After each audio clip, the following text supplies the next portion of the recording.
அது ஃப்ரெண்ட்ஸ் இப்போ ஸ்நாக்ஸ் என்ன பண்ண போகிறோம் அப்படின்னாக்கா சக்கரை வந்து பகடா போட போகிறோம். அதுக்கு தேவையானது நல்லா தோலை சீவிக்கலாம். வீட்டில் அரைச்ச மாவு உங்களுக்கு தெரியும், பஜ்ஜி மாவு இது போட்டுக்கலாம். இதில் வந்து வெங்காயம், பச்சை மிளகா, கருவேப்பிலை போட்டுக்கலாம். தனித்து போட்டு உப்பு போட்டுக்கலாம்.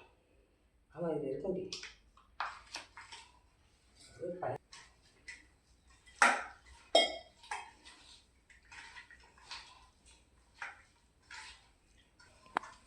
இது பண்ணி வச்சுங்கப்பா. ஒரு கிழங்கு தான் போட்டோம்.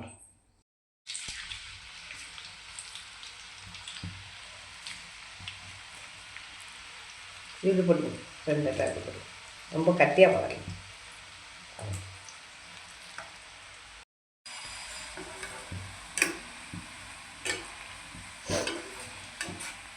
இதுக்கு எடுத்துடலாம்.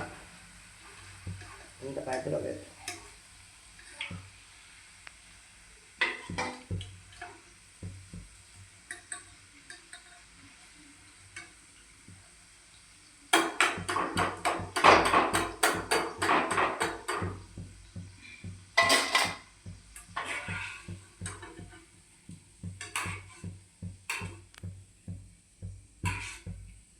சக்கரை இதில் வந்து மொறுன்னு பகடா அப்படின்னா போட்டோன்னே ஒரு கிழங்கு தான் போட்டேன். எவ்வளோ இது போட்டேன்? ஒரு கிழங்கு இவ்வளோ வந்துட்டு ஃபேமிலிக்காக போயிடும். ட்ரை பண்ணுங்கள். எல்லா டிஷ்ஷும் செய்யலாம். ஒரு கிழங்கு நிறைய ஒரு நாள் செஞ்சு காமிக்கிறேன். வாங்க சுட சுட பகடா சாப்பிட்லாம். தேங்க்யூ. அடுத்த இதில் பார்க்கலாமா?